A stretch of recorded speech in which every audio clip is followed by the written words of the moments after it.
दोस्तों, स्वागत है आप सभी का army lover Neeraj RL YouTube channel में। दोस्तों, आज हम बात करने वाले हैं भारत के राष्ट्रपति के बारे में। राष्ट्रपति का शपथ समारोह कौन से अनुच्छेद में है, कार्यकाल कितने वर्षों का है, योग्यता कौन कौन सी होनी चाहिए। इसके पहले की क्लास में हमने संविधान का भाग 1, 2, भाग 3 और भाग 4 के साथ साथ मौलिक कर्तव्यों का भी अध्ययन किया है। बात करें भारत के राष्ट्रपति की, भारतीय संविधान का कौन सा अनुच्छेद राष्ट्रपति के सदनों में अभिभाषण के और उन्हें संदेश भेजने के अधिकार से संबंधित है। तो अनुच्छेद 86 के अंतर्गत राष्ट्रपति सदनों में मतलब लोकसभा में और राज्यसभा में अभिभाषण के और उन्हें संदेश भेजने के अधिकार प्राप्त हैं।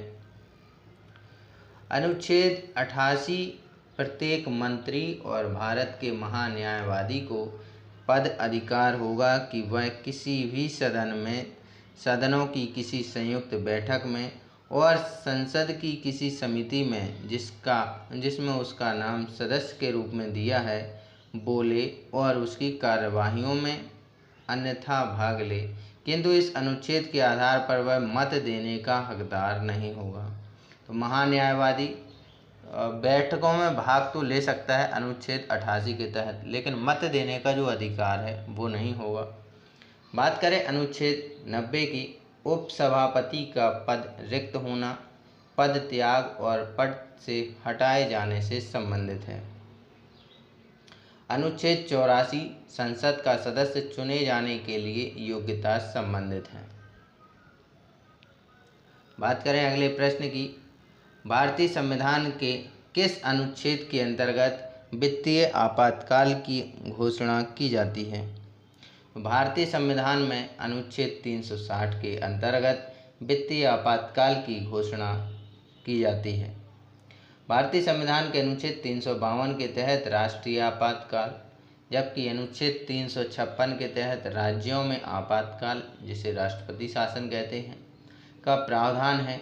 अनुच्छेद 360 के तहत वित्तीय आपातकाल लगाया जाता है, जो अभी तक भारत की आज़ादी के समय से एक भी बार इस आपातकाल का उपयोग नहीं किया गया है। बात करें अगले प्रश्न की, भारत में मुख्य चुनाव आयुक्त की नियुक्ति किसके द्वारा की जाती है। तो भारत में मुख्य चुनाव आयुक्त हैं, इनकी नियुक्ति के बारे में, तो इसकी नियुक्ति जो है भारत का राष्ट्रपति करता है।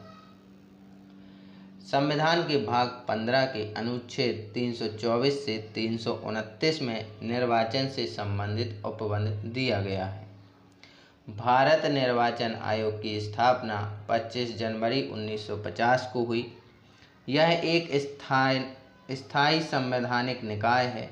निर्वाचन आयोग का गठन मुख्य निर्वाचन आयुक्त और अन्य निर्वाचन आयुक्तों से किया जाता है, जिनकी नियुक्ति राष्ट्रपति के द्वारा की जाती है। सुकुमार सेन ने भारत के पहले मुख्य चुनाव आयुक्त के रूप में कार्य किया। BS रमा देवी भारत की मुख्य चुनाव आयुक्त बनने वाली पहली महिला थी। अगला प्रश्न, भारतीय संविधान का कौन सा अनुच्छेद संघ की कार्यपालिका शक्तियों से संबंधित है। जो अनुच्छेद 53 है भारतीय संविधान का, इसमें अनुच्छेद संघ की कार्यपालिका शक्ति से संबंधित है। अगला प्रश्न, भारत के राष्ट्रपति का चुनाव एक निर्वाचन मंडल द्वारा किया जाता है, जिसमें ये शामिल होते हैं संसद के दोनों सदनों यानी लोकसभा और राज्यसभा के निर्वाचित सदस्य, राज्य विधानसभाओं के निर्वाचित सदस्य। जब राष्ट्रपति का चुनाव होता है तो संसद के दोनों सदन यानी लोकसभा और राज्यसभा के निर्वाचित सदस्य और राज्य विधानसभाओं के निर्वाचित सदस्य यानी विधायक राष्ट्रपति चुनाव में मतदान करते हैं, भाग लेते हैं। लेकिन अगर उपराष्ट्रपति के चुनाव की प्रक्रिया की बात करें तो इसमें केवल संसद के दोनों सदन ही भाग लेते हैं, राज्य की विधानसभाएं इसमें भाग नहीं लेती हैं। अगला प्रश्न, भारतीय संविधान का कौन सा अनुच्छेद संसद में राष्ट्रपति के विशेष अभिभाषण से संबंधित है? जो अनुच्छेद 87 है, संसद में राष्ट्रपति के विशेष अभिभाषण से संबंधित है, जिसके अंतर्गत राष्ट्रपति लोकसभा के लिए प्रत्येक आम चुनावों के बाद तथा प्रथम सत्र के आरंभ में संसद के दोनों सदनों में अभिभाषण करेगा। संसद को उसके आह्वान का कारण बताएगा। इस अभिभाषण में सरकार की आगे की नीतियाँ, प्राथमिकताओं और योजनाओं का उल्लेख शामिल रहता है। अगला प्रश्न, भारत में जब संविधान के अतिक्रमण उल्लंघन के लिए राष्ट्रपति पर महाभियोग चलाना हो तो आरोप किसके द्वारा लगाया जाता है? तो भारत में जब संविधान के अतिक्रमण या उल्लंघन के लिए राष्ट्रपति पर महाभियोग लगाया जाता है तो आरोप संसद के किसी भी सदन द्वारा लगाया जा सकता है, चाहे राज्यसभा से लगा दें या फिर लोकसभा से।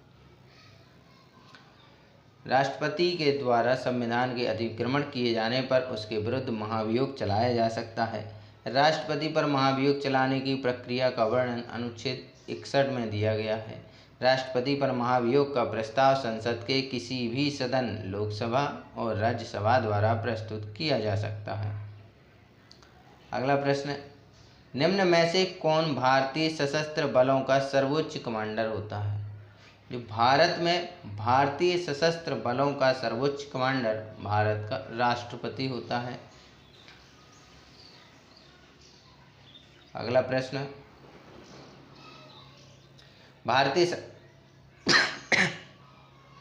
भारतीय संविधान का कौन सा अनुच्छेद राष्ट्रपति द्वारा शपथ या प्रतिज्ञान से संबंधित है? तो राष्ट्रपति शपथ लेता है अनुच्छेद 60 से और महाभियोग लगाया जाता है अनुच्छेद 61 में। भारतीय संविधान का अनुच्छेद 60 राष्ट्रपति द्वारा शपथ या प्रतिज्ञान से संबंधित है, जो अपना पद ग्रहण करने से पहले भारत के मुख्य न्यायाधीश या उनकी अनुपस्थिति में उच्चतम न्यायालय के उपलब्ध सबसे वरिष्ठ न्यायाधीश के समक्ष शपथ लेते हैं। अगला प्रश्न, भारत के राष्ट्रपति पद पर निर्वाचन हेतु उम्मीदवार के लिए वांछित न्यूनतम आयु कितनी होती है? तो ये 35 वर्ष होती है। राष्ट्रपति चुनाव के लिए योग्यता में आयु की बात करें तो राष्ट्रपति के लिए 35 वर्ष होती है। राष्ट्रपति निर्वाचित होने के लिए कौन कौन सी योग्यताएं हैं? जैसे भारत का नागरिक हो, 35 वर्ष की आयु पूरी कर चुका हो, लोकसभा का सदस्य निर्वाचित होने के लिए अर्हत हो। अगला प्रश्न, भारत में संघ की कार्यपालिका का संवैधानिक प्रमुख कौन होता है? जो संघ की कार्यपालिका का संवैधानिक प्रमुख राष्ट्रपति होता है, क्योंकि संसद में लोकसभा, राज्यसभा और राष्ट्रपति तीनों शामिल होते हैं। अनुच्छेद 52 राष्ट्रपति पद का प्रावधान दिया गया है। अनुच्छेद 53 संघ की कार्यपालिका शक्ति राष्ट्रपति में निहित होगी, जिसका प्रयोग वह प्रधानमंत्री और मंत्रिपरिषद की सलाह के अनुसार करेगा। अगला प्रश्न, भारतीय संविधान के अनुच्छेद 53 के अनुसार संघ की सभी कार्यकारी शक्तियां किसमें निहित होती हैं? जो संघ की सभी कार्यकारी शक्तियां हैं ये राष्ट्रपति में निहित होती हैं। भारतीय संविधान के भाग 5 के तहत अनुच्छेद 52 से 78 का संबंध संघीय कार्यपालिका से है। इसके तहत राष्ट्रपति, उपराष्ट्रपति, प्रधानमंत्री, मंत्रिपरिषद तथा महान्यायवादी का प्रावधान आता है। अगला प्रश्न, निम्न में से कौन गणतंत्र दिवस के अवसर पर राजपथ पर भाषण देते हैं? तो गणतंत्र दिवस के अवसर पर जो है भारत के राष्ट्रपति भाषण देते हैं। प्रतिवर्ष गणतंत्र दिवस 26 जनवरी के अवसर पर भारत के राष्ट्रपति राजपथ पर राष्ट्रीय ध्वज फहराते हैं और भाषण देते हैं। 26 जनवरी 1950 को भारतीय संविधान पूर्णतः लागू हुआ। ज्ञातव्य हो कि 26 जनवरी 1930 को पंडित जवाहरलाल नेहरू जी द्वारा रावी नदी के तट पर लाहौर में झंडा फहराया गया था। इसको स्वतंत्रता दिवस के रूप में मनाया जाता था। इस ऐतिहासिक महत्व को यादगार बनाने के लिए इसी तारीख को पूर्ण रूप से संविधान लागू किया गया। इस दिन को गणतंत्र दिवस के रूप में हर साल मनाया जाने लगा था। अगला प्रश्न, निम्न में से किस अनुच्छेद में भारतीय राष्ट्रपति के निषेधाधिकार का वर्णन है? जो अनुच्छेद 111 है, इसमें भारतीय राष्ट्रपति के निषेधाधिकार का वर्णन है। भारत के राष्ट्रपति की वीटो पावर भारतीय संविधान के अनुच्छेद 111 में उपबंधित है। वीटो निषेधाधिकार 3 प्रकार के होते हैं: पूर्ण वीटो, निलंबनकारी वीटो और पॉकेट वीटो। पूर्ण वीटो विधेयक पर सहमति को रोकने की शक्ति को पूर्ण वीटो कहा जाता है। निलंबनकारी वीटो संसद को विचार के साथ या बिना किसी विधेयक को वापस करने की शक्ति को निलंबन वीटो कहा जाता है। पॉकेट वीटो विधेयक पर कार्यवाही न करने की राष्ट्रपति की शक्ति को पॉकेट वीटो कहा जाता है। भारतीय संविधान का अनुच्छेद 123 निम्न में से किसी अध्यादेश अधिनियमित करने की शक्ति प्रदान करता है? तो अनुच्छेद 123 के अंतर्गत राष्ट्रपति को और संविधान के अनुच्छेद 213 के अंतर्गत राज्यपाल को अध्यादेश अधिनियमित करने की शक्ति प्रदान की गई है। अगला प्रश्न, भारतीय संविधान राष्ट्रपति को 3 प्रकार के आपातकालों की घोषणा करने का अधिकार देता है। इनमें से कौन शामिल नहीं है? तो अभी हम चर्चा कर चुके हैं कि अनुच्छेद 352 में जो राष्ट्रीय आपातकाल है, अनुच्छेद 356 में राज्य में आपातकाल यानी राष्ट्रपति शासन, अनुच्छेद 360 में वित्तीय आपातकाल है, अनुच्छेद 358 सार्वजनिक स्वास्थ्य आपातकाल है। ऐसा कोई भी आपातकाल संविधान में उल्लेखित नहीं है, इसलिए ऑप्शन डी गलत हो जाएगा। अगला प्रश्न,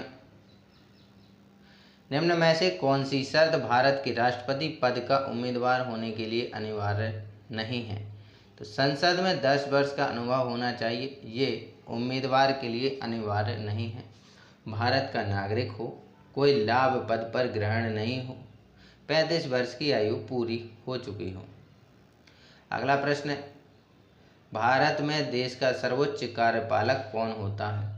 भारत में देश का सर्वोच्च जो कार्यपालक होता है, भारत का मुखिया राष्ट्रपति होते हैं। अगला प्रश्न, भारत के राष्ट्रपति के संबंध में निम्न में से कौन सा सत्य नहीं है? वह प्रधानमंत्री और मंत्रालय की परिषद की नियुक्ति करता है, सही है।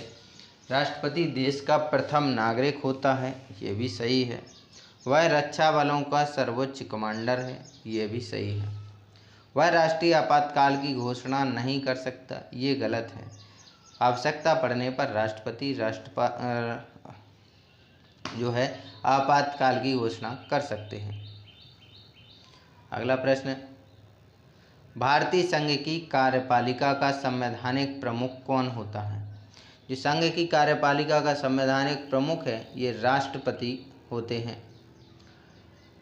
राष्ट्रपति किस समुदाय के 2 सदस्यों को लोकसभा में नामांकित कर सकते हैं? तो ये एंग्लो इंडियन को कर सकते हैं। अगला प्रश्न, भारतीय संसद के प्रत्येक सदन को बुलाने और स्थगित करने का अधिकार किसे है? तो भारतीय संसद के प्रत्येक सदन को बुलाने और स्थगित करने का अधिकार जो है राष्ट्रपति को है। भारतीय संविधान के अनुच्छेद 85 के खंड 1 के तहत भारतीय संसद के प्रत्येक सदन को आहूत यानी बुलाना और स्थगित करने का अधिकार राष्ट्रपति को है। राष्ट्रपति इसके अतिरिक्त दोनों सदनों के संयुक्त अधिवेशन अनुच्छेद 108 को राष्ट्रपति द्वारा बुलाया जाता है और इस अधिवेशन की अध्यक्षता लोकसभा स्पीकर करते हैं। अनुच्छेद 118 के खंड 1 में उल्लेखनीय है कि भारतीय संविधान के अनुच्छेद 52 में इस बात का उल्लेख है कि भारत का एक राष्ट्रपति होगा जो भारत का संवैधानिक प्रमुख होगा। अगला प्रश्न, भारत के राष्ट्रपति के महाभियोग की प्रक्रिया भारतीय संविधान के किस अनुच्छेद में उल्लेखित है? तो भारत के राष्ट्रपति के महाभियोग की प्रक्रिया है भारतीय संविधान के अनुच्छेद 61 में उल्लेखित है। जब राष्ट्रपति पर महाभियोग लगाया जाता है। अगला प्रश्न, भारतीय संविधान के किस अनुच्छेद में राष्ट्रपति पर महाभियोग लाने की प्रक्रिया प्रदान की गई है? तो अनुच्छेद 61 में। अगला प्रश्न, भारतीय संविधान के अनुसार निम्न में से कौन मंत्री परिषद का गठन नहीं करते हैं? तो स्थानीय सरकार के जो मंत्री हैं ये मंत्री परिषद का गठन नहीं करते हैं। बाकी राज्य मंत्री, उपमंत्री और मंत्री जो मंत्रिमंडल के सदस्य हैं ये मंत्री परिषद का गठन करते हैं। अगला प्रश्न, भारतीय संविधान के किस अनुच्छेद में यह प्रावधान किया गया है कि राष्ट्रपति की सहायता करने और उसे सलाह देने के लिए प्रधानमंत्री की अध्यक्षता वाली एक मंत्री परिषद होगी जिसकी सलाह के अनुसार राष्ट्रपति अपने कार्यों का निर्वहन करेंगे? तो अनुच्छेद 74 के खंड 1 में कहा गया है, भारतीय संविधान में यह प्रावधान किया गया है कि राष्ट्रपति की सहायता करने और उसे सलाह देने के लिए प्रधानमंत्री की अध्यक्षता वाली एक मंत्री परिषद होगी। अगला प्रश्न, इनमें से किस भारतीय राज्य में कभी भी राष्ट्रपति शासन लागू नहीं हुआ है? तो छत्तीसगढ़ में अभी तक एक बार भी राष्ट्रपति शासन लागू नहीं हुआ है। भारतीय संविधान के अनुच्छेद 356 के तहत राष्ट्रपति को किसी राज्य में यह ज्ञात हो जाए कि राज्य में संवैधानिक तंत्र विफल हो गया है, राज्य संघ की कार्यपालिका के किन्हीं निर्देशों का अनुपालन करने में असमर्थ हो गया है, तो वहां आपात स्थिति राष्ट्रपति शासन की घोषणा कर सकता है। उपरोक्त दिए गए राज्यों में से तमिलनाडु, उत्तराखंड, झारखंड राज्यों में अब तक राष्ट्रपति शासन लागू हो चुका है, किंतु छत्तीसगढ़ राज्य में अभी तक एक बार भी राष्ट्रपति शासन लागू नहीं किया गया है। अगला प्रश्न, निम्नलिखित भारतीय राष्ट्रपतियों के नामों को उनके कार्यकाल के अनुसार अवरोही क्रम में व्यवस्थित करना है। तो सबसे पहले कौन आया था? तो सबसे पहले ज्ञानी जेल सिंह आए, उसके पश्चात नीलम संजीव रेड्डी, फखरुद्दीन अली अहमद और फिर बाद में जाकिर हुसैन आए। ज्ञानी जेल सिंह राष्ट्रपति बनने से पहले पंजाब के मुख्यमंत्री और केंद्र में भी मंत्री रहे थे। भारतीय डाकघर के संबंध में विधेयक पर उन्होंने पॉकेट वीटो का उपयोग किया। कार्यकाल 25 जुलाई 1982 से 25 जुलाई 1987। नीलम संजीव रेड्डी भारत के 6वें राष्ट्रपति थे। यह भारत के ऐसे राष्ट्रपति थे जिन्हें भारत राष्ट्रपति के पद के उम्मीदवार बनाए जाने पर निर्विरोध निर्वाचित किया गया था। 25 जुलाई 1977 से 25 जुलाई 1982 तक फखरुद्दीन अली अहमद की बात करें तो वे भारत के 5वें राष्ट्रपति थे। कार्यकाल 24 अगस्त 1976 से 11 फरवरी 1977 तक। जाकिर हुसैन भारत के पहले मुस्लिम राष्ट्रपति थे। इनकी मृत्यु पद पर रहते हुए हुई थी। तात्कालिक उपराष्ट्रपति बीबी गिरी को कार्यवाहक राष्ट्रपति बनाया गया था। बात करें डॉक्टर जाकिर हुसैन की, कार्यकाल 13 मई 1967 से 3 मई 1969 तक। अतः यहाँ पर ज्ञानी जेल सिंह, नीलम संजीव रेड्डी, फखरुद्दीन अली अहमद और डॉक्टर जाकिर हुसैन ये अवरोही क्रम में लगाए गए हैं। अगला प्रश्न, राष्ट्रपति और उपराष्ट्रपति दोनों की अनुपस्थिति में भारत के राष्ट्रपति का कार्यभार कौन संभालता है? जो भारत का मुख्य न्यायाधीश होता है ये राष्ट्रपति और उपराष्ट्रपति की अनुपस्थिति में कार्यभार संभालता है। राष्ट्रपति उपराष्ट्रपति दोनों की अनुपस्थिति में भारत के राष्ट्रपति का कार्यभार सर्वोच्च न्यायालय के मुख्य न्यायाधीश कार्यवाहक के रूप में संभालते हैं। अगर सर्वोच्च न्यायालय के मुख्य न्यायाधीश भी अगर उपस्थित ना हो तब सर्वोच्च न्यायालय का सबसे वरिष्ठ न्यायाधीश जो होता है राष्ट्रपति के कार्यभार को संभालता है। अगला प्रश्न, भारत के राष्ट्रपति को शपथ कौन दिलाता है? प्रधानमंत्री, भारत के अटॉर्नी जनरल, भारत के मुख्य न्यायाधीश या फिर उपराष्ट्रपति। जो भारत का राष्ट्रपति हैं इन्हें भारत के मुख्य न्यायाधीश शपथ दिलाते हैं। अगला प्रश्न, देखिए भारतीय संविधान के अनुच्छेद 60 में राष्ट्रपति के शपथ या प्रतिज्ञान का प्रारूप वर्णित है। भारत के राष्ट्रपति को शपथ भारत का मुख्य न्यायाधीश या उसकी अनुपस्थिति में उच्चतम न्यायालय का वरिष्ठ न्यायाधीश दिलाता है। भारत के पहले उपराष्ट्रपति कौन थे जिन्हें राष्ट्रपति के चुनाव में द्वितीय वरीयता मतगणना द्वारा राष्ट्रपति चुना गया था? भारत के पहले उपराष्ट्रपति वीवी गिरी थे जिन्हें राष्ट्रपति के चुनाव में द्वितीय वरीयता सेकेंड प्रेफरेंस मतगणना द्वारा राष्ट्रपति चुना गया था। वीवी गिरी भारत के ऐसे पहले उपराष्ट्रपति हुए जिन्हें भारत के राष्ट्रपति के चुनाव में द्वितीय वरीयता मतगणना द्वारा भारत का राष्ट्रपति चुना गया। इनको सन 1975 में भारत के सर्वोच्च नागरिक पुरस्कार भारत रत्न से सम्मानित किया गया। वीवी गिरी देश के तीसरे उपराष्ट्रपति और चौथे राष्ट्रपति थे। अगला प्रश्न है, निम्न में से किसे भारत के राष्ट्रपति द्वारा नियुक्त नहीं किया जा सकता है? जो राज्यों के मुख्यमंत्री होते हैं इन्हें भारत के राष्ट्रपति द्वारा नियुक्त नहीं किया जा सकता है। बाकी उच्च न्यायालयों के न्यायाधीशों की नियुक्ति, भारत के मुख्य न्यायाधीश की नियुक्ति, राज्यों के राज्यपाल की नियुक्ति राष्ट्रपति के द्वारा होती है। अगला प्रश्न, भारत की प्रथम महिला राष्ट्रपति कौन थी? तो भारत की प्रथम महिला राष्ट्रपति प्रतिभा देवी सिंह पाटिल थी। इनका जन्म 19 दिसंबर 1934 को महाराष्ट्र के जलगांव जिले में हुआ। भारत की प्रथम महिला राष्ट्रपति थीं जिनका कार्यकाल 25 जुलाई 2007 से 25 जुलाई 2012 तक रहा। भारत के संविधान के अनुसार संघ के रक्षा बलों का प्रमुख कौन होता है? तो भारतीय संविधान के अनुसार संघ के रक्षा बलों का प्रमुख भारत का राष्ट्रपति होता है। जो थल सेना, जल सेना और वायु सेना तीनों का प्रमुख होता है और थल सेना, जल सेना और वायु सेना के प्रमुखों की नियुक्ति करता है। अगला प्रश्न है, भारतीय सुरक्षा बल का सर्वोच्च कमांडर कौन होता है? तो भारतीय सुरक्षा बल का सर्वोच्च कमांडर जो है राष्ट्रपति होते हैं। अभी वर्तमान में द्रौपदी मुर्मू हैं, तो द्रौपदी मुर्मू जी सर्वोच्च कमांडर हैं। अगला प्रश्न, भारत के चौथे राष्ट्रपति कौन थे? तो बराह वेंकट गिरी, जिसे वीवी गिरी कहा जाता है, तो ये भारत के चौथे राष्ट्रपति थे।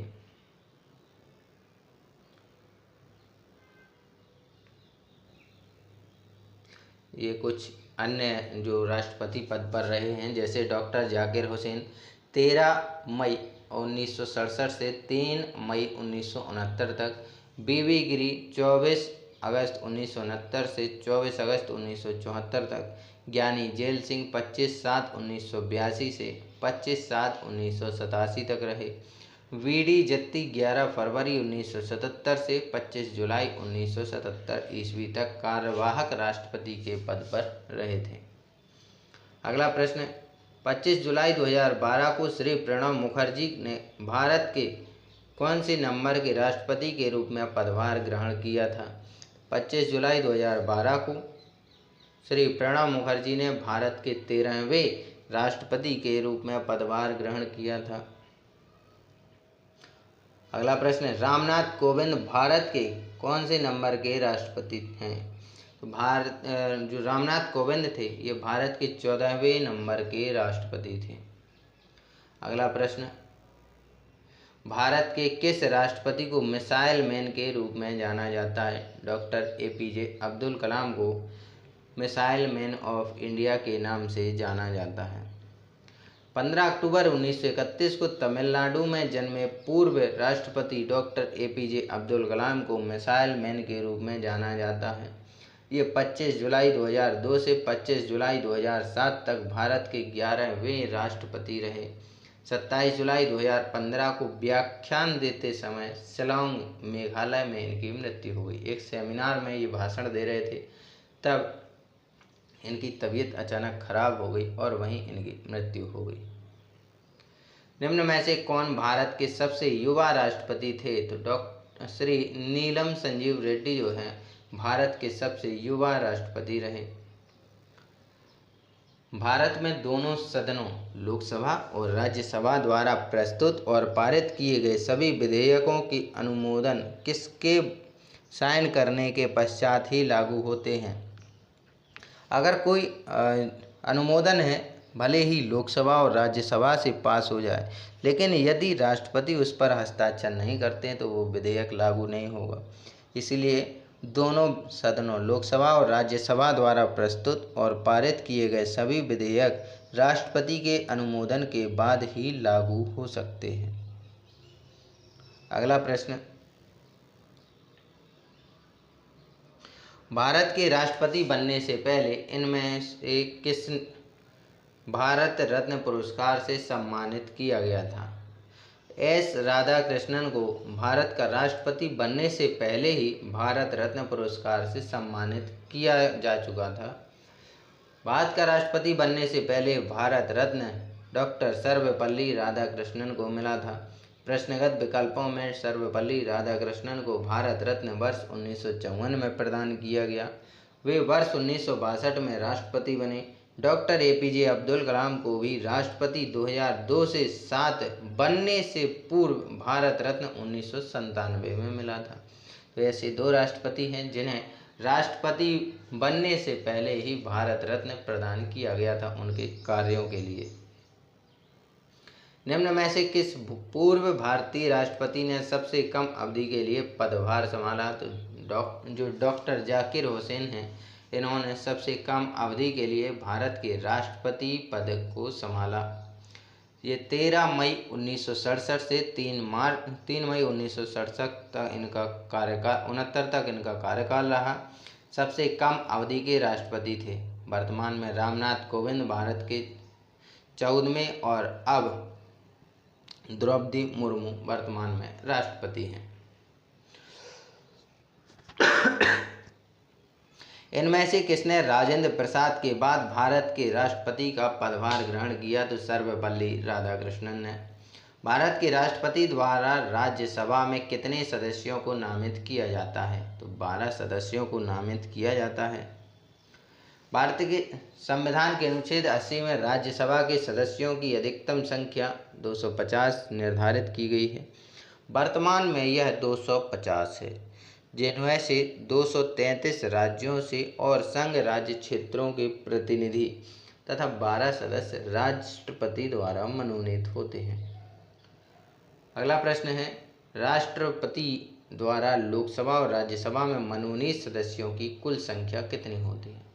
तो लोकसभा में 2 सदस्य और राज्यसभा में 12 सदस्य मनोनीत करते हैं। इस प्रकार कुल संख्या 14 होती है। राज्यसभा में अनुच्छेद 80(1) के अंतर्गत राष्ट्रपति 12 सदस्यों को मनोनीत करता है। यह मनोनयन साहित्य, कला, विज्ञान, समाज सेवा, खेल जगत की प्रसिद्ध हस्तियों में से किया जाता है। वहीं लोकसभा में अनुच्छेद 371 के अंतर्गत राष्ट्रपति 2 एंग्लो इंडियन सदस्यों का मनोनयन करता है। वर्तमान में यह व्यवस्था समाप्त कर दी गई है। इसका मतलब है कि जो लोकसभा में राष्ट्रपति 2 सदस्य नामित करते थे, अब वह प्रक्रिया खत्म कर दी गई है। अगला प्रश्न है, राष्ट्रपति शासन के अधीन किसी राज्य का बजट किसके समक्ष पेश किया जाता है? तो राष्ट्रपति शासन के अधीन किसी राज्य का बजट जो है लोकसभा के समक्ष पेश किया जाता है। भारतीय संविधान के अनुच्छेद 356 के अंतर्गत राष्ट्रपति शासन का प्रावधान है। इसके अनुसार यदि राष्ट्रपति को यह ज्ञात हो जाए कि किसी राज्य की व्यवस्था संविधान के अनुसार नहीं चलाई जा रही है तो वहाँ राष्ट्रपति शासन लागू कर सकते हैं। राष्ट्रपति शासन लागू होने से राज्य की सरकार और विधानमंडल भंग हो जाएगा। राज्यपाल राष्ट्रपति के प्रतिनिधि के रूप में शासन चलाएंगे। राज्य की समस्त विधायी और वित्तीय कार्य संघ के संसद द्वारा किए जाएंगे। अतः राष्ट्रपति शासन में राज्य का बजट लोकसभा में पेश किया जाता है। अगला प्रश्न, निम्न में से किस भारतीय राष्ट्रपति का कार्यकाल सबसे लंबा रहा? तो डॉक्टर राजेंद्र प्रसाद का 26 जनवरी 1950 से 13 मई 1962 तक, अर्थात लगातार 2 बार एकमात्र राष्ट्रपति के रूप में कार्यकाल सबसे लंबा रहा। अनुच्छेद 52 के अनुसार राष्ट्रपति देश का संवैधानिक प्रधान होता है, भारत का प्रथम नागरिक कहलाता है। राष्ट्रपति का अध्यादेश कितने दिनों तक प्रभावशाली रहता है? तो ये 6 महीने तक तो प्रभावशाली रहता ही है, लेकिन आवश्यकता पड़ने पर इसे 1 वर्ष तक प्रभावी किया जा सकता है। अगला प्रश्न, राष्ट्रपति निर्वाचन के लिए उम्मीदवार की उम्र कितनी होनी चाहिए? ये प्रश्न पहले भी पूछा गया है कि राष्ट्रपति चुनाव लड़ने के लिए योग्यता में कितने वर्ष का होना जरूरी है, तो 35 वर्ष का होना जरूरी है। वह भारत का नागरिक हो, 35 वर्ष की आयु पूरी कर चुका हो, लोकसभा का सदस्य निर्वाचित होने के लिए अर्हत हो। भारत का जो संवैधानिक प्रमुख है ये कौन होता है, तो ये राष्ट्रपति होते हैं। भारत का पहला नागरिक कौन होता है, तो राष्ट्रपति। अगस्त 2018 के अनुसार भारत के राष्ट्रपति कौन हैं, तो ये रामनाथ कोविंद। निर्वाचन मंडल में भारत के राष्ट्रपति का चुनाव करता है और गठन कौन करता है, तो संसद। निर्वाचन मंडल में जो भारत के राष्ट्रपति का चुनाव और गठन करते हैं तो संसद और राज्य विधानसभाओं के निर्वाचित सदस्य। अगला प्रश्न है, भारत के 14वें राष्ट्रपति के रूप में शपथ लेने वाले पहले रामनाथ कोविंद कौन सा पदभार संभालते थे? जब रामनाथ कोविंद ने राष्ट्रपति का पद संभाला, इसके पहले वो कौन सा पद संभालते थे, तो ये बिहार के राज्यपाल थे। अगला प्रश्न है, राष्ट्रीय जनतांत्रिक गठबंधन के राष्ट्रपति पद की उम्मीदवारी के लिए नामित होने के पूर्व रामनाथ कोविंद ने किस पद से इस्तीफा दिया था? तो ये बिहार के राज्यपाल पद से इस्तीफा दिया था। भारत के प्रथम मुस्लिम राष्ट्रपति कौन थे? डॉक्टर जाकिर हुसैन। 13 मई 1967 से 3 मई 1969 तक रहे। डॉक्टर जाकिर हुसैन को वर्ष 1954 में पद्म विभूषण, 1963 में शिक्षा और राजनीति के क्षेत्र में उत्कृष्ट योगदान के लिए भारत रत्न से सम्मानित किया गया। जाकिर हुसैन भारत के पहले राष्ट्रपति हैं जिनकी मृत्यु 3 मई 1969 में अपने ऑफिस में ही हो गई थी। अगला प्रश्न, भारत के माननीय राष्ट्रपति रामनाथ कोविंद किस राज्य से संबंध रखते थे? जो राष्ट्रपति रामनाथ कोविंद हैं ये उत्तर प्रदेश राज्य से संबंध रखते हैं।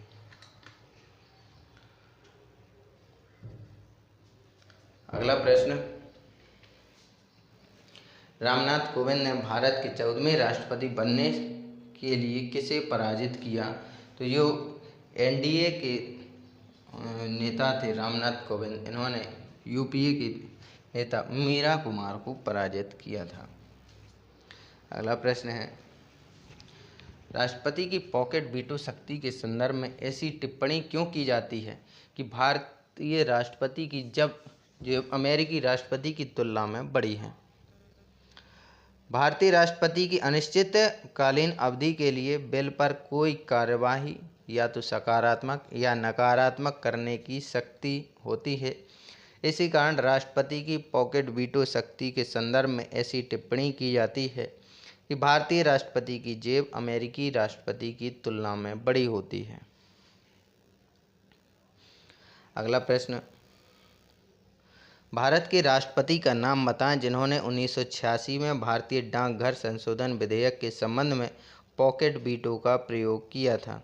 ये ज्ञानी जेल सिंह थे जिन्होंने 1986 में भारतीय डाकघर संशोधन विधेयक के संबंध में पॉकेट वीटो का प्रयोग किया था। अगला प्रश्न, भारत गणराज्य में वित्तीय आपात स्थिति किसके द्वारा घोषित की जा सकती है? तो भारत में वित्तीय आपात स्थिति अनुच्छेद 360 के अंतर्गत राष्ट्रपति द्वारा घोषित की जा सकती है। आपातकाल के दौरान मौलिक अधिकारों का अनुच्छेद 19 स्वतः निलंबित हो जाता है, लेकिन अनुच्छेद 20 और 21 अस्तित्व में बने रहते हैं। भारत में वित्तीय आपातकाल का प्रावधान जर्मनी के संविधान से लिया गया है। संविधान में 3 प्रकार के आपातकाल हैं। अनुच्छेद 352 राष्ट्रीय आपातकाल, अनुच्छेद 356 राज्यों में संवैधानिक तंत्र विफल होने की स्थिति में राष्ट्रपति शासन, अनुच्छेद 360 तो वित्तीय आपातकाल के बारे में प्रावधान है। राष्ट्रपति के 5 वर्ष के कार्यकाल की गणना कब से की जाती है? तो जिस दिन वह पदभार ग्रहण करते हैं तब से 5 वर्ष की अवधि के लिए की जाती है। अगला प्रश्न, भारत के राष्ट्रपति के चुनाव के संबंध में होने वाले विवाद में अंतिम फैसला लेने का अधिकार किसके पास होता है? जो भारत के राष्ट्रपति के चुनाव में संबंध में होने वाला विवाद है इसमें अंतिम फैसला जो है सुप्रीम कोर्ट का होता है। भारत के राष्ट्रपति के चुनाव में संबंध में होने वाले विवाद में अंतिम फैसला करने का अधिकार सुप्रीम कोर्ट का है। सुप्रीम कोर्ट सबसे उच्च अपीलीय अदालत है जो राज्यों और केंद्र शासित प्रदेशों के उच्च न्यायालयों के फैसलों के खिलाफ अपील सुनता है। इसके अलावा राज्यों के बीच विवादों या मौलिक अधिकारों और मानव अधिकारों के गंभीर उल्लंघन से संबंधित याचिकाओं को आमतौर पर उच्चतम न्यायालय के समक्ष सीधे रखा जाता है। निम्न में से कौन कभी भी भारत का उपराष्ट्रपति नहीं रहा है? तो ऑप्शन के हिसाब से आपको बताना है कि ये कभी भी भारत के उपराष्ट्रपति नहीं रहे हैं। मोहम्मद हामिद अंसारी, एपीजे अब्दुल कलाम, शंकर दयाल शर्मा और रामास्वामी वेंकटरमन। तो डॉक्टर एपीजे अब्दुल कलाम भारत के उपराष्ट्रपति के पद पर कभी भी नियुक्त नहीं हुए हैं। ये भारत के राष्ट्रपति रहे हैं 2002 से 7 तक। भारत में निम्न में से कौन से अधिकारी का चुनाव आनुपातिक प्रतिनिधित्व के आधार पर किया जाता है? तो ये राष्ट्रपति का चुनाव होता है। भारत में राष्ट्रपति का चुनाव आनुपातिक प्रतिनिधित्व के आधार पर और एकल संक्रमणीय मत प्रणाली के द्वारा होता है। अनुच्छेद 54 के अनुसार निर्वाचक गणों में संसद के दोनों सदनों के निर्वाचित सदस्य और राज्य विधानसभाओं के निर्वाचित सदस्य तथा केंद्र शासित प्रदेशों दिल्ली और पुदुचेरी विधानसभाओं के निर्वाचित सदस्य शामिल होते हैं। तो दोस्तों ये था हमारा आज का टॉपिक, भारत के राष्ट्रपति से बनने वाले प्रमुख प्रश्न जो रेलवे की परीक्षाओं में पूछे गए हैं। अगली क्लास में हम लेकर आएंगे भारत के उपराष्ट्रपति पद का जो निर्वाचन होता है, विधि क्या है और महाभियोग कैसे लगाया जाता है, और अनुच्छेद 74 में मंत्रिपरिषद के बारे में क्या कहा गया है, 79 में संसद, 80 में राज्यसभा और 81 में लोकसभा में क्या क्या प्रावधान किए गए हैं, इनके बारे में हम विस्तृत चर्चा करेंगे। जय हिंद प्यारे साथियों, मैं हूं नीरज। स्वागत करता हूं आप सभी का army lover Neeraj RL YouTube channel में। दोस्तों आज मैं आप सबसे चर्चा करने वाला हूं भारतीय राष्ट्रीय कांग्रेस और बंगाल विभाजन के बारे में। अभी तक रेलवे की परीक्षाओं में जितने भी प्रश्न भारतीय राष्ट्रीय कांग्रेस और बंगाल विभाजन से बने हैं, इन सब के बारे में चर्चा करूंगा। बात करें भारतीय राष्ट्रीय कांग्रेस का प्रथम अधिवेशन कहाँ आयोजित किया गया था? ये बॉम्बे में आयोजित किया गया था।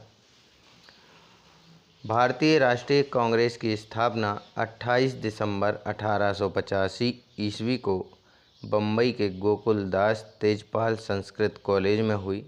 इसके संस्थापक A.O. ह्यूम थे। इसका प्रथम अधिवेशन सन 1885 ईस्वी में व्योमेश चंद्र बनर्जी की अध्यक्षता में बम्बई में हुआ था। अगला प्रश्न, भारत के राजनीतिक प्रयासों का लक्ष्य स्वराज था। दादा भाई नौरोजी ने इस लक्ष्य की घोषणा कब की थी? तो 1906 में कलकत्ता अधिवेशन में दादा भाई नौरोजी ने इस लक्ष्य की घोषणा की कि भारत के राजनीतिक प्रयासों का लक्ष्य स्वराज है। भारत के राजनीतिक प्रयासों का लक्ष्य स्वराज था। दादा भाई नौरोजी ने 26 से 29 दिसंबर 1906 में हुए कलकत्ता अधिवेशन के दौरान इसकी घोषणा की थी। कलकत्ता अधिवेशन में पहली बार स्वराज शब्द का प्रयोग किया गया। बम्बई अधिवेशन 1889 ईस्वी में विलियम वेडरबर्न की अध्यक्षता में इस अधिवेशन में पहली बार महिलाओं ने भाग लिया। इसी अधिवेशन में 21 वर्षीय मताधिकार का प्रस्ताव भी पारित किया गया। बम्बई अधिवेशन में 21 वर्षीय मताधिकार का प्रस्ताव पारित किया गया। बात करें लाहौर अधिवेशन की, तो वर्ष 1929 ईस्वी में जवाहरलाल नेहरू की अध्यक्षता में ये अधिवेशन हुआ। इस अधिवेशन में पूर्ण स्वराज का प्रस्ताव पारित किया गया। 26 जनवरी को स्वतंत्रता दिवस मनाने का निर्णय भी इसी लाहौर अधिवेशन 1929 में किया गया था और वर्ष 1930 से प्रत्येक वर्ष स्वतंत्रता दिवस मनाया गया जब तक कि भारत आज़ाद नहीं हो गया। 15 अगस्त 1947 से पहले तक 26 जनवरी को ही स्वतंत्रता दिवस मनाया जाता रहा। 15 अगस्त 1947 को जब घोषणा हुई स्वतंत्रता दिवस की, फिर 26 जनवरी 1950 से प्रतिवर्ष गणतंत्र दिवस मनाया जाने लगा। पहले 1930 से 47 तक स्वतंत्रता दिवस मनाया गया और फिर जिस दिन संविधान को पूरी तरह से लागू किया गया तो उस दिन को 26 जनवरी 1950 से गणतंत्र दिवस मनाया जाने लगा। बात करें कलकत्ता अधिवेशन की, 1886 ईस्वी में दादा भाई नौरोजी की अध्यक्षता में ये संपन्न हुआ। इस अधिवेशन में नेशनल कॉन्फ्रेंस का राष्ट्रीय कांग्रेस में विलय कर कांग्रेस स्टैंडिंग कमेटी का गठन किया गया था। डफरिन ने सम्मेलन में आए हुए व्यक्तियों को उद्यान भोज दी थी। सुरेंद्र नाथ बनर्जी इसमें शामिल नहीं हुए थे। बात करें अगले प्रश्न की, लाहौर कांग्रेस अधिवेशन के अध्यक्ष कौन थे? तो लाहौर कांग्रेस अधिवेशन के अध्यक्ष इसके पहले ही प्रश्न में पढ़ चुके हैं कि वर्ष 1929 में हुआ। अध्यक्ष जवाहरलाल नेहरू थे और इसी अधिवेशन में 26 जनवरी को स्वतंत्रता दिवस मनाने की घोषणा की गई थी। बात करें भारतीय राष्ट्रीय कांग्रेस के पहले अधिवेशन की अध्यक्षता किसने की? जो भारतीय राष्ट्रीय कांग्रेस था, इसके पहले अधिवेशन की अध्यक्षता WC बनर्जी के द्वारा की गई थी। भारतीय राष्ट्रीय कांग्रेस की स्थापना 28 दिसंबर 1885 ईस्वी को गोकुलदास तेजपाल संस्कृत विश्वविद्यालय में एलन ऑक्टेवियन ह्यूम, जिसे A.O. ह्यूम के नाम से जाना जाता था, इनके नेतृत्व में की गई। इसका पहला अधिवेशन बम्बई, वर्तमान में मुंबई में कलकत्ता हाईकोर्ट के बैरिस्टर व्योमेश चंद्र बनर्जी की अध्यक्षता में संपन्न हुआ। इस अधिवेशन में कुल 72 प्रतिनिधि शामिल हुए। अगला प्रश्न, भारतीय राष्ट्रीय कांग्रेस INC के इनमें से किस अधिवेशन में पहली बार राष्ट्रगान गाया गया था? वर्ष 1911 के कोलकाता अधिवेशन में पहली बार भारतीय राष्ट्रीय कांग्रेस के अधिवेशन में राष्ट्रगान गाया गया। 1907 का सूरत अधिवेशन, जिसमें कांग्रेस दो भागों में गर्म दल और नरम दल में विभाजित हो गई। 1916 के लखनऊ अधिवेशन, जिसकी अध्यक्षता अंबिका चरण मजूमदार ने की, दोनों दल आपस में फिर से मिल गए। अगला प्रश्न, निम्न में से किसे वर्ष 1938 और 1939 में भारतीय राष्ट्रीय कांग्रेस के अध्यक्ष के रूप में निर्वाचित किया गया था? सुभाष चंद्र बोस को वर्ष 1938 और 1939 में भारतीय राष्ट्रीय कांग्रेस के अध्यक्ष के रूप में निर्वाचित किया गया था।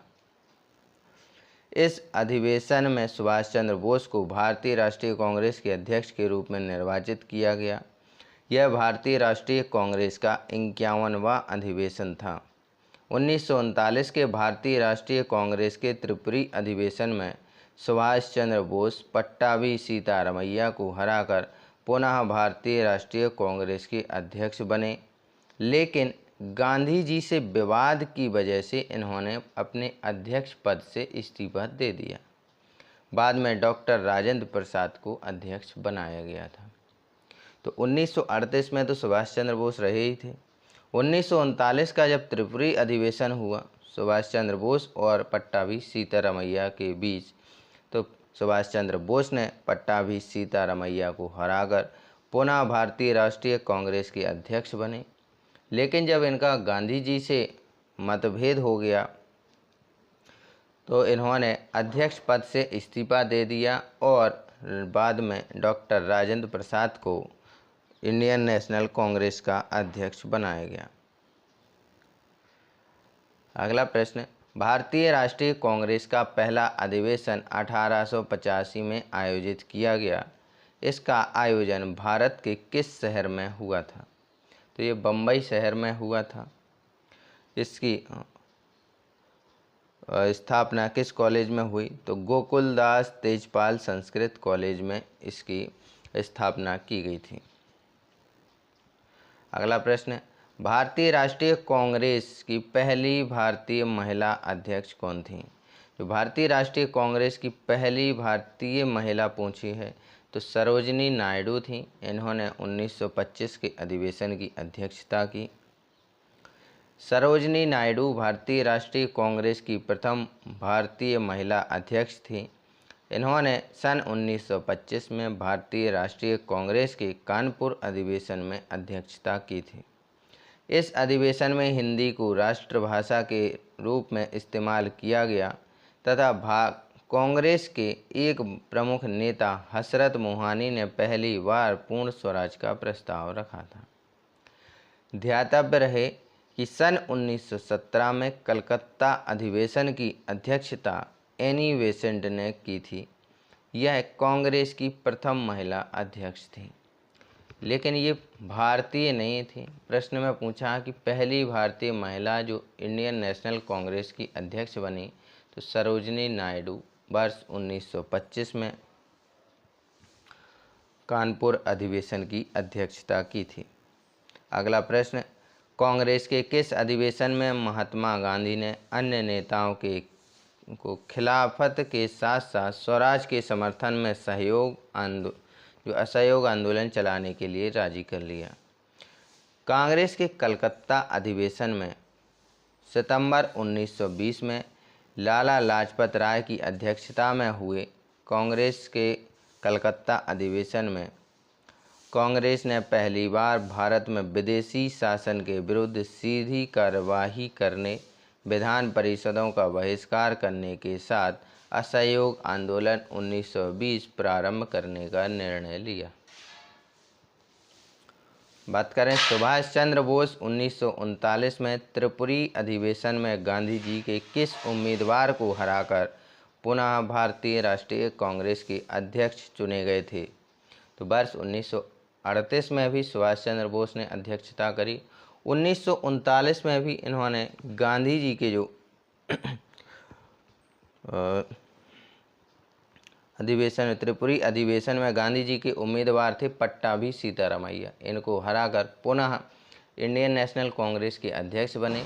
लेकिन जब गांधी जी से इनका विवाद हो गया तो इन्होंने अध्यक्ष पद से इस्तीफा दे दिया और फिर डॉक्टर राजेंद्र प्रसाद को 1939 का इंडियन नेशनल कांग्रेस का अध्यक्ष बनाया गया। कांग्रेस पार्टी ने 26 जनवरी 1930 को किस दिवस के रूप में मनाने की घोषणा की थी? जो कांग्रेस पार्टी है इसने 26 जनवरी 1930 को स्वतंत्रता दिवस के तौर पर मनाया है। 31 दिसंबर 1929 को कांग्रेस के लाहौर अधिवेशन में जवाहरलाल नेहरू की अध्यक्षता में प्रस्ताव पारित कर भारत के लिए पूर्ण स्वराज की मांग की गई। 31 दिसंबर 1929 की इस रात को 12 बजे रावी नदी के तट पर भारतीय स्वाधीनता के प्रतीक नवग्रहित तिरंगे झंडे को फहराया गया। इसी अधिवेशन में 26 जनवरी 1930 को प्रथम स्वतंत्रता दिवस के रूप में मनाने का निश्चय किया गया था। राष्ट्रीय आंदोलन के दौरान पहला स्वतंत्रता दिवस किस तिथि को मनाया गया? जो राष्ट्रीय आंदोलन है इसके दौरान पहला स्वतंत्रता दिवस 26 जनवरी 1930 को मनाया गया।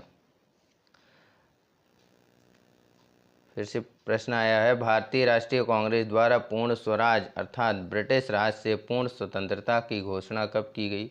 तो 26 जनवरी 1930 को। दिसंबर 1929 में लाहौर में आयोजित कांग्रेस का वार्षिक अधिवेशन इनमें से किस वजह से महत्वपूर्ण था? क्योंकि इस अधिवेशन में अध्यक्षता जवाहरलाल नेहरू ने की और इस अधिवेशन में पूर्ण स्वराज के लिए प्रतिबद्धता की गई थी और अगले ही वर्ष 26 जनवरी 1930 से स्वतंत्रता दिवस मनाया जाने लगा था। अगला प्रश्न है, भारतीय राष्ट्रीय कांग्रेस ने अपने किस वार्षिक अधिवेशन में पूर्ण स्वराज यानी पूर्ण स्वतंत्रता के प्रति प्रतिबद्धता की घोषणा की? वर्ष 1929 के लाहौर अधिवेशन में। अगला प्रश्न है, लाल बाल पाल नाम से प्रसिद्ध स्वतंत्रता सेनानी क्रमशः किन भारतीय राज्यों से संबंधित थे? ये प्रश्न अभी हाल ही में जो आरआरबी एनटीपीसी की ग्रेजुएट लेवल परीक्षा हुई थी 16 जून को, उसमें भी ये प्रश्न पूछा गया था। ये लाल बाल पाल जो स्वतंत्रता सेनानी थे, इनके राज्यों का संबंध बताना था। तो लाला लाजपत राय ये पंजाब से थे, बिपिन जो बाल गंगाधर तिलक हैं ये महाराष्ट्र से थे और बिपिन चंद्र पाल ये बंगाल से संबंध रखते थे।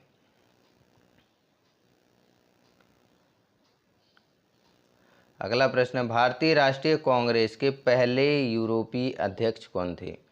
जो भारतीय राष्ट्रीय कांग्रेस है इसके पहले यूरोपीय अध्यक्ष जॉर्ज यूले थे।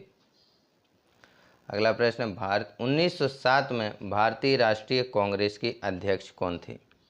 1907 में भारतीय राष्ट्रीय कांग्रेस के अध्यक्ष रास बिहारी बोस थे। बात करें 1907 की तो सूरत अधिवेशन था, अध्यक्ष रास बिहारी बोस। दूसरा अधिवेशन 1886 में हुआ कलकत्ता में, अध्यक्ष दादा भाई नौरोजी। जो पहला अधिवेशन हुआ था कांग्रेस का 1885 में, स्थान बम्बई और अध्यक्ष व्योमेश चंद्र बनर्जी थे। लाला लाजपत राय को 1907 के सूरत अधिवेशन के अध्यक्ष पद के लिए उसके सदस्यों द्वारा समर्थन दिया गया था, लेकिन अध्यक्ष नहीं बन पाए।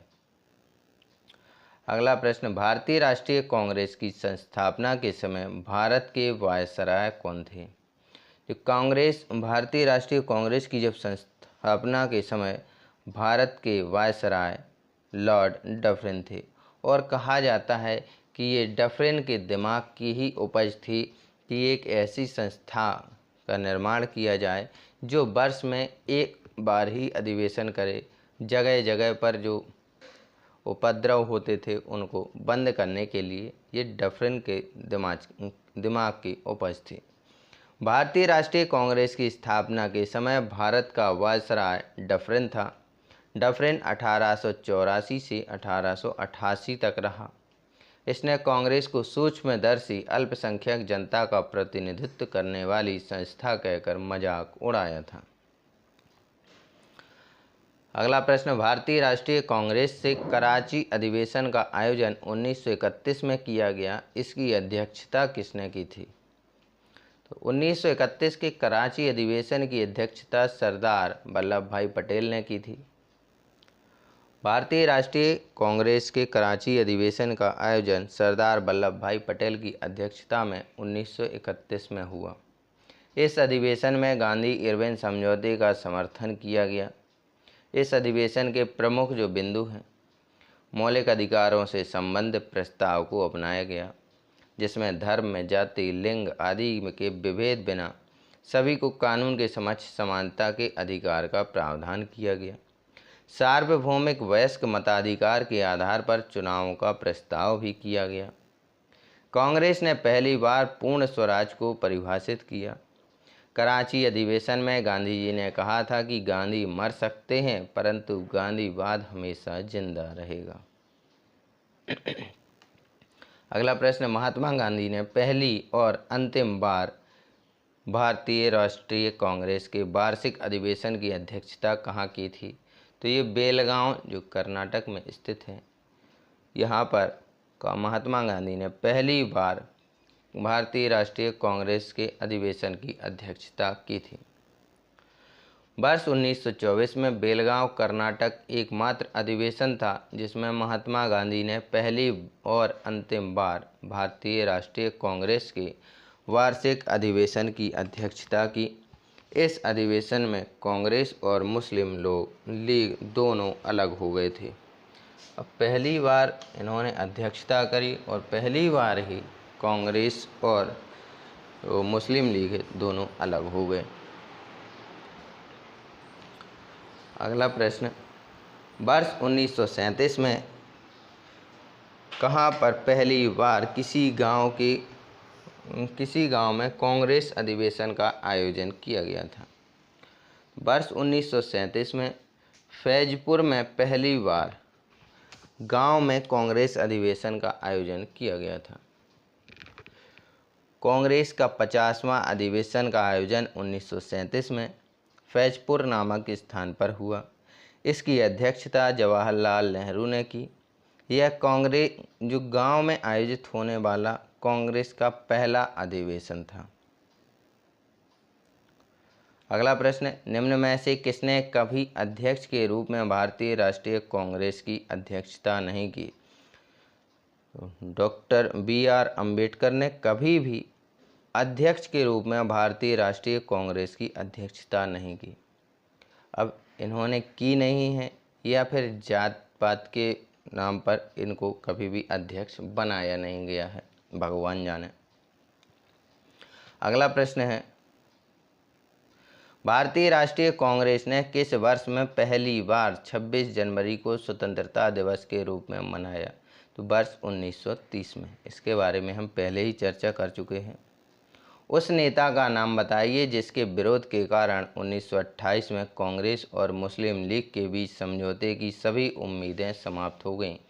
तो ये MR जयकर थे, जिनके विरोध के कारण 1928 में कांग्रेस और मुस्लिम लीग के बीच समझौते की सभी उम्मीदें समाप्त हो गई थीं।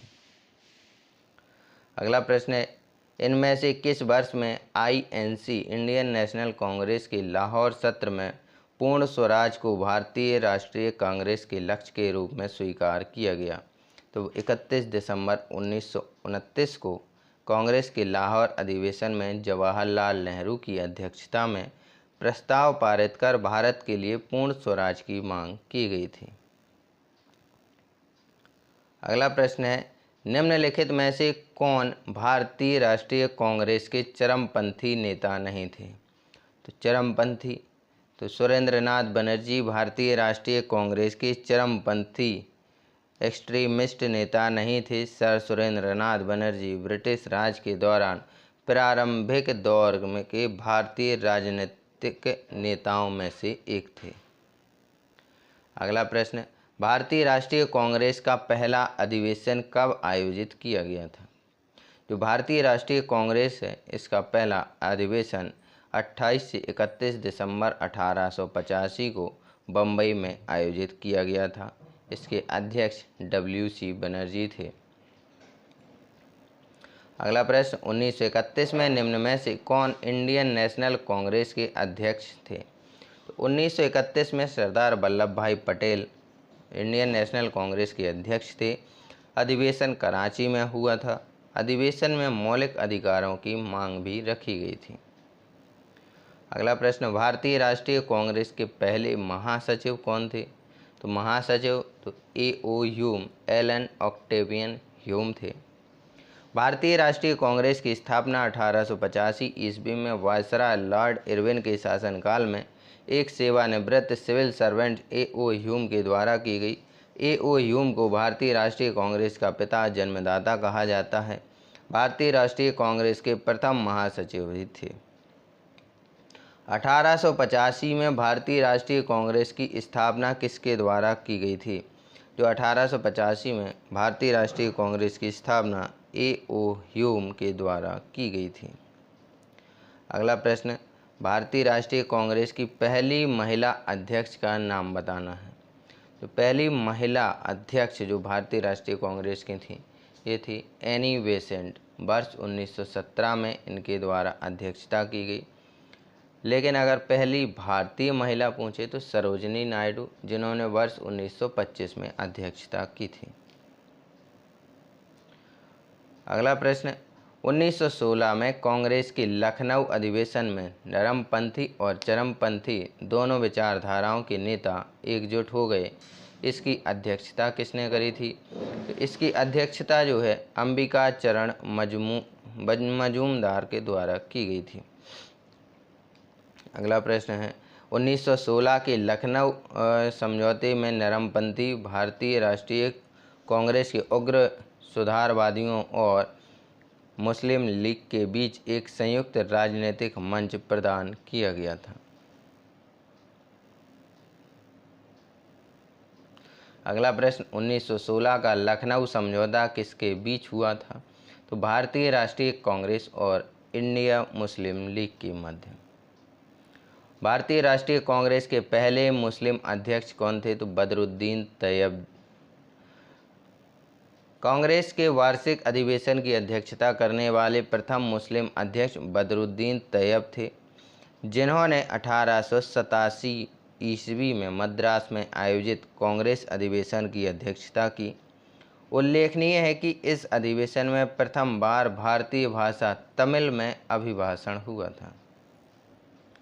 अगला प्रश्न, भारतीय राष्ट्रीय कांग्रेस द्वारा संविधान सभा की मांग को 1936 में कहाँ पर आयोजित अधिवेशन में प्रस्तावित किया गया था? तो भारतीय राष्ट्रीय कांग्रेस द्वारा संविधान सभा की मांग 1936 में फैजपुर में आयोजित अधिवेशन में प्रस्तावित की गई थी। अगला प्रश्न, भारतीय राष्ट्रीय कांग्रेस का गठन किस वर्ष किया गया? वर्ष 1885 में। डेट पूछ ले तो 28 दिसंबर 1885। गवर्नर जनरल पूछ ले कौन था? तो डफरिन था, 1884 से 1888 ईस्वी में। भारतीय राष्ट्रीय कांग्रेस का गठन किस वर्ष किया गया? वर्ष 1885 में। भारतीय राष्ट्रीय कांग्रेस की पहली बैठक कहाँ आयोजित की गई? तो बॉम्बे में गोकुलदास तेजपाल संस्कृत महाविद्यालय में आयोजन किया गया। 1939 में इंडियन नेशनल कांग्रेस छोड़ने के बाद सुभाष चंद्र बोस ने किसका गठन किया? तो जब 1938 में सुभाष चंद्र बोस इंडियन नेशनल कांग्रेस के अध्यक्ष रहे, 1939 में ये फिर से गांधी जी के उम्मीदवार पट्टाभी सीतारामैया से चुनाव में जीत गए। लेकिन जब गांधी जी से मतभेद हो गया तो इन्होंने इंडियन नेशनल कांग्रेस के अध्यक्ष पद से इस्तीफा दे दिया और उसी वर्ष फॉरवर्ड ब्लॉक की स्थापना करी थी। इन्होंने त्रिपुरी और हरिपुरा अधिवेशन की अध्यक्षता की थी सुभाष चंद्र बोस ने। किस वर्ष 1885 में भारतीय राष्ट्रीय कांग्रेस के गठन के दौरान गवर्नर कौन था? तो ये लॉर्ड डफरिन था। स्वतंत्रता काल अवधि के दौरान कांग्रेस के अध्यक्ष कौन थे? ये जे.बी. कृपलानी हुए।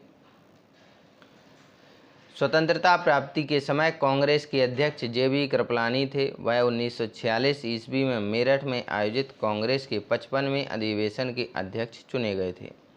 स्वतंत्रता प्राप्ति के बाद भी इस पद पर बने रहे। इसके बाद कांग्रेस के 56वें अधिवेशन जो दिल्ली में आयोजित हुआ, इसके अध्यक्ष डॉक्टर राजेंद्र प्रसाद को बनाया गया। सबसे लंबे समय तक 1940 से 46 ईस्वी तक भारतीय राष्ट्रीय कांग्रेस के अध्यक्ष पद पर बने रहने का रिकॉर्ड अबुल कलाम आज़ाद को था। ये डॉक्टर APJ अब्दुल कलाम नहीं है, ये दूसरे हैं, अबुल कलाम आज़ाद। स्वतंत्र भारत में भारतीय राष्ट्रीय कांग्रेस की पहली महिला अध्यक्ष कौन थी? जो स्वतंत्र भारत में भारतीय राष्ट्रीय कांग्रेस की पहली महिला अध्यक्ष, तो ये इंदिरा गांधी थी। स्वतंत्रता के बाद भारतीय राष्ट्रीय कांग्रेस की पहली महिला अध्यक्ष इंदिरा गांधी अल्प समय के लिए 1959 में पार्टी की अध्यक्ष बनी। इसके लगभग 20 साल बाद 1978 में वह दूसरी बार अध्यक्ष बनी और 31 अक्टूबर 1984 तक इस अध्यक्ष पद पर बनी रहीं। भारत की पहली महिला प्रधानमंत्री इंदिरा गांधी थी। कांग्रेस अधिवेशन में वंदे मातरम गाने वाली पहली मुस्लिम महिला का नाम बताइए? तो ये रेहाना तैयब जी थी, जिन्होंने कांग्रेस अधिवेशन में वंदे मातरम गाने वाली पहली मुस्लिम महिला थी। आजकल तो मुस्लिम लोग वंदे मातरम बोलने से कतराते हैं।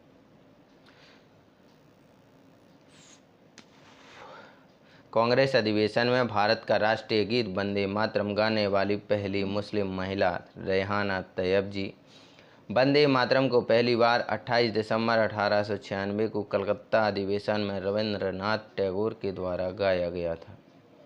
7 नवंबर 1874 को बंकिम चंद्र चट्टोपाध्याय द्वारा लिखा गया था।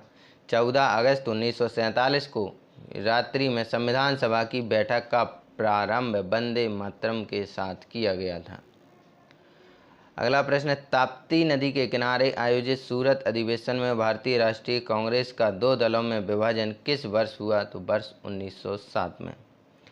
सूरत अधिवेशन 1907 में ताप्ती नदी के किनारे संपन्न हुआ। इस अधिवेशन में भारतीय राष्ट्रीय कांग्रेस 2 भागों में गर्म दल और नरम दल में विभाजित हो गई। 1907 के अधिवेशन की अध्यक्षता रास बिहारी बोस ने की थी। अगला प्रश्न है, 1907 में कांग्रेस के नेतृत्व में कौन से सत्र में चरमपंथियों और नरमपंथियों का विभाजन किया गया था? सूरत अधिवेशन में अध्यक्ष रास बिहारी बोस की अध्यक्षता में। भारतीय राष्ट्रीय कांग्रेस के प्रथम मुस्लिम अध्यक्ष कौन थे? तो बदरुद्दीन तैयब 1887 ईस्वी में।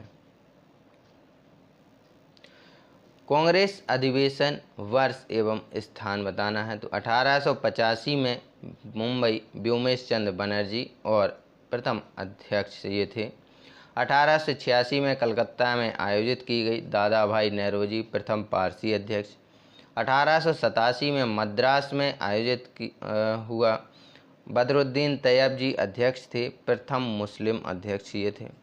1888 में इलाहाबाद में जॉर्ज यूले की अध्यक्षता में की गई जो अधिवेशन था और ये प्रथम अंग्रेज अध्यक्ष थे। भारतीय राष्ट्रीय कांग्रेस के प्रथम अध्यक्ष का नाम बताना है। तो ये व्योमेश चंद्र बनर्जी है। अगला प्रश्न, किसकी अध्यक्षता में भारतीय राष्ट्रीय कांग्रेस ने 19 दिसंबर 1929 को लाहौर अधिवेशन में पूर्ण स्वराज को अपना अंतिम लक्ष्य घोषित किया? जवाहरलाल नेहरू ने। दिसंबर 1929 में भारतीय राष्ट्रीय कांग्रेस का वार्षिक अधिवेशन तत्कालीन पंजाब प्रांत के लाहौर में हुआ। एक ऐतिहासिक अधिवेशन में कांग्रेस ने पूर्ण स्वराज को अपना अंतिम लक्ष्य घोषित किया।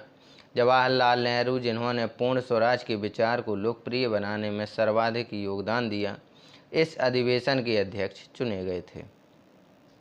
15 अगस्त 1947 को भारतीय राष्ट्रीय कांग्रेस के अध्यक्ष कौन थे? 15 अगस्त 1947 को भारतीय राष्ट्रीय कांग्रेस के अध्यक्ष जे.बी. कृपलानी थे। सरदार वल्लभ भाई पटेल 1931 कराची अधिवेशन के अध्यक्ष। जे.बी. कृपलानी 1946 मेरठ अधिवेशन के अध्यक्ष। जवाहरलाल नेहरू 1929 लाहौर अधिवेशन, 1936 लखनऊ अधिवेशन, 1937 फैजपुर अधिवेशन की अध्यक्षता करी। डॉक्टर राजेंद्र प्रसाद 1934 में बम्बई अधिवेशन के अध्यक्ष बने थे। तो 15 अगस्त 1947 को पूछ रहा है, आज़ादी के समय आईएनसी के अध्यक्ष कौन थे? तो जे.बी. कृपलानी। बात करें बंगाल विभाजन एवं स्वदेशी आंदोलन से अभी तक जितने प्रश्न बने हैं, किस वर्ष में भारत के तत्कालीन वायसराय कर्जन ने बंगाल विभाजन की घोषणा करी थी? वर्ष 1905 में कर्जन ने बंगाल विभाजन की घोषणा करी। और ये घोषणा की क्यों थी? तत्कालीन वायसराय कर्जन ने 1905 में बंगाल विभाजन की घोषणा की। इसके विरोध में पूरे बंगाल में बंग भंग विरोधी आंदोलन शुरू हो गया। 7 अगस्त 1905 को कलकत्ता के टाउन हॉल में स्वदेशी आंदोलन की घोषणा की गई। बंगाल विभाजन 16 अक्टूबर 1905 को प्रभावी हुआ। इस दिन पूरे बंगाल में शोक दिवस मनाया गया था। बंगाल पहला विभाजन वर्ष 1905 में हुआ था। बंगाल विभाजन के निर्णय की घोषणा 20 जुलाई 1905 को भारत के तत्कालिक वायसराय लॉर्ड कर्जन द्वारा की गई। कर्जन के बंगाल विभाजन का मुख्य उद्देश्य राष्ट्रवाद का गढ़ बन चुके बंगाल का विभाजन कर राष्ट्रवाद को विखंडित करना, सांप्रदायिक उन्माद को फैलाना। बंगाल विभाजन के उपलक्ष्य में 16 अक्टूबर 1905 को पूरे बंगाल में शोक दिवस मनाया गया। रविंद्रनाथ टैगोर के सुझाव पर पूरे बंगाल में राखी दिवस मनाया गया था। अगला प्रश्न, भारतीय राष्ट्रीय आंदोलन के दौरान निम्न में से किसने भारत माता की प्रसिद्ध तस्वीर बनाई थी? तो भारतीय राष्ट्रीय आंदोलन के दौरान अवनींद्रनाथ टैगोर ने भारत माता की प्रसिद्ध तस्वीर बनाई थी। भारत माता मंदिर का उद्घाटन 1936 में महात्मा गांधी ने किया। वाराणसी में दुर्गा महिषासुर मर्दिनी नामक प्रसिद्ध चित्र तैयब मेहता की रचना है। अगला प्रश्न है, स्वदेशी आंदोलन की औपचारिक घोषणा कब की गई थी? तो 7 अगस्त 1905 को। 7 अगस्त 1905 को बंगाल विभाजन के विरोध में कलकत्ता के टाउन हॉल में विशाल प्रदर्शन आयोजित कर स्वदेशी आंदोलन की घोषणा की गई। जुलाई 1905 में बंगाल के विभाजन का आदेश किसके द्वारा दिया गया था? तो ये कर्जन के द्वारा बंगाल विभाजन का आदेश दिया गया था। बंगाल विभाजन का आदेश कर्जन ने 1899 से 1905 के द्वारा 1905 में दिया। बंगाल विभाजन की घोषणा 20 जुलाई 1905 को की गई। यह 16 अक्टूबर 1905 से ही प्रभावी हुआ। 1911 के दिल्ली दरबार में वायसराय हार्डिंग के द्वारा बंगाल विभाजन को निरस्त करने की घोषणा की गई थी। बाल गंगाधर तिलक ने सर रतनजी टाटा के साथ मिलकर साल 1905 में स्वदेशी वस्तुओं की दुकान खोली। उस दुकान का नाम क्या था? तो बॉम्बे स्वदेशी सहकारी दुकान कंपनी इसका नाम था। अगला प्रश्न है, इनमें से कौन सा आंदोलन लाल बाल पाल द्वारा शुरू किया गया था?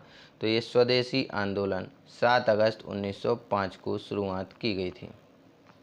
अगला प्रश्न है, स्वतंत्रता पूर्व भारत में किस आंदोलन ने कपास उत्पादन को प्रोत्साहन दिया? तो ये स्वदेशी आंदोलन ने दिया था। अगला प्रश्न, किस स्थान को nursery of the Bengal army कहा जाता है? तो अवध को nursery of the Bengal army कहा जाता है। अवध प्रांत को nursery of the Bengal army कहा जाता है। बंगाल आर्मी के लिए बड़ी संख्या में सिपाहियों की भर्ती अवध और पूर्वी उत्तर प्रदेश के गांवों से की जाती थी, इसलिए अवध प्रांत को यह संज्ञा प्रदान की गई थी। बंगाल में स्वदेशी आंदोलन के दौरान बनाए गए तिरंगे झंडे में कौन कौन से रंग थे? जो बंगाल में स्वदेशी आंदोलन हुआ तब उस समय हमारे तिरंगे झंडे में लाल, हरा और पीला रंग के झंडा बनाया गया था। अगला प्रश्न है, निम्नलिखित में से किसने स्वदेशी आंदोलन के माध्यम से औपनिवेशिक शासन के लिए एक उदारवादी, क्रमिक और प्रेरक दृष्टिकोण की वकालत की थी? तो ये गोपाल कृष्ण गोखले ने की। स्वदेशी आंदोलन की शुरुआत भारत में कब की गई थी? तो स्वदेशी आंदोलन की शुरुआत भारत में बंग भंग विरोधी आंदोलन के दौरान की गई थी।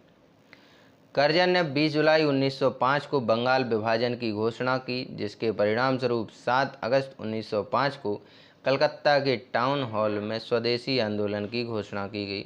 इसी बैठक में ऐतिहासिक बहिष्कार प्रस्ताव पारित हुआ। स्वदेशी आंदोलन के समय बाल गंगाधर तिलक, लाला लाजपत राय और अरविंद घोष ने पूरे देश में स्वदेशी एवं बहिष्कार का प्रचार किया। इस आंदोलन की सबसे बड़ी विशेषता थी महिलाओं का इसमें सक्रिय रूप से भाग लेना।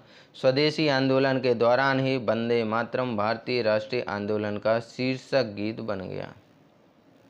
अगला प्रश्न, भारत में स्वदेशी आंदोलन की शुरुआत किस दौरान की गई थी? तो भारत में स्वदेशी आंदोलन की जो शुरुआत है ये बंग भंग विरोधी आंदोलन के दौरान की गई थी। स्वदेशी आंदोलन कब शुरू किया गया? तो वर्ष 1905 में। कर्जन द्वारा बंगाल विभाजन के निर्णय का वास्तविक कारण किसे माना जाता है? अंग्रेजों की फूट डालो और राज करो की नीति को। 20 जुलाई 1905 को लॉर्ड कर्जन ने बंगाल विभाजन की घोषणा की। यह विभाजन 16 अक्टूबर 1905 ईस्वी से प्रभावी हुआ। इतिहास में इसे बंग भंग के नाम से भी जाना जाता है। यह विभाजन अंग्रेजों की फूट डालो और राज करो की नीति का ही अंग था। भारतीय राष्ट्रीय आंदोलन के दौरान निम्न में से किसी मशीनों और प्रौद्योगिकियों का महिमा मंडन नहीं करने के कारण मानव समाज का प्रतीक माना गया था। तो चरखे को मशीनों और प्रौद्योगिकियों का महिमा मंडन नहीं करने के कारण मानव समाज का प्रतीक माना गया था। भारतीय राष्ट्रीय आंदोलन के दौरान चरखे को मशीनों और प्रौद्योगिकियों का महिमा मंडन नहीं करने के कारण मानव समाज का प्रतीक माना गया। गांधी जी ने चरखे को आज़ादी की लड़ाई में आर्थिक स्वावलंबन का प्रतीक बनाया। गांधी जी के अनुसार चरखा एक वैकल्पिक आर्थिक व्यवस्था का प्रतीक भी था। यह महिलाओं की आर्थिक स्थिति के लिए भी, उनकी आज़ादी के लिए थी। उस किसान के लिए भी जो 6 महीने खाली रहता था, आर्थिक स्वतंत्रता का साधन बनाया जा सकता था। अगला प्रश्न, बिपिन चंद्र पाल सहित 3 लोकप्रिय स्वतंत्रता सेनानी लाल बाल पाल के रूप में जाने जाते हैं। तो बिपिन चंद्र पाल, बाल गंगाधर तिलक और लाला लाजपत राय, ये तीनों का नाम है। बिपिन चंद्र पाल, बाल गंगाधर तिलक, लाला लाजपत राय सहित 3 लोकप्रिय स्वतंत्रता सेनानी थे जो लाल बाल पाल के रूप में जाने जाते थे। भारतीय स्वतंत्रता के संघर्ष में 1905 से 1918 में वे गर्म राष्ट्रवादी विचारों के पक्षधर और प्रतीक बने रहे। वे स्वदेशी वस्तुओं के पक्षधर भी थे। दोस्तों, ये थे भारतीय राष्ट्रीय कांग्रेस और बंगाल विभाजन से अभी तक पूछे गए सभी महत्वपूर्ण प्रश्न।